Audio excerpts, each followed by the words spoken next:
What's going on, guys? Today I'm going to do a quick review of these Halloween solar lights. In this review, I'm going to tell you everything you need to know about these lights, including one thing that you should know before buying. So Halloween is upon us, and my wife and I decided to spice it up a bit and get some lights for our path outside. These are two that we basically didn't use, so I'm just going to show you how they work real quick. But pretty simple. When you first get them, well, this is fully assembled. When you first get them, here, I'll show you what they're going to look like. So when you first get them, 3 pieces: 1, the actual light itself; 2, a little pole; and then 3.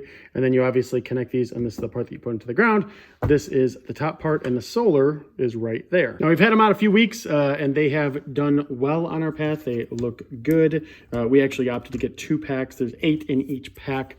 From the ones that we bought, 8 total, and we decided to get 2 different packs just to make sure that we had plenty.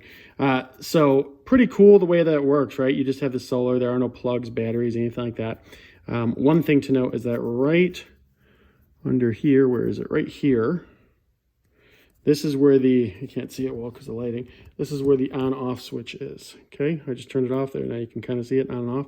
And that is the color, right? It's going to be a purplish, you know, almost like a flame, like a purple flame. I don't know how well you can see it here, but that's kind of what it looks like, which is pretty cool. The other thing I like about this is that when it sees sunlight, it actually turns off automatically. So yeah, guys, I just think that's nice because it's like an auto on off and you don't even have to worry about it, right?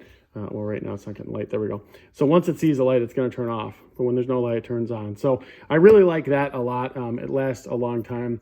In terms of like, does it recharge and everything? Absolutely. These have no problem recharging. We haven't had to even think about it. Basically, the sun goes down, they go on, sun goes up, and then they turn off. So here's the one thing that you need to know about this, guys. So pretty simple, but when you put them into the ground, right, you have this right here. Goes right into the ground. The hardest part about that, though, is keeping it so that they are actually straight. If they're just a little bit off and not perfectly straight, it can look kind of stupid, as my wife and I had, you know, basically found out as we put them in. So just make sure that you put them in straight, or as straight as you absolutely can. Obviously, you can pull them out, put them back in as much as you need. But that's really the only thing to know about them. Otherwise, very good product. Really like them. And if you decide to get them, we hope you like them too.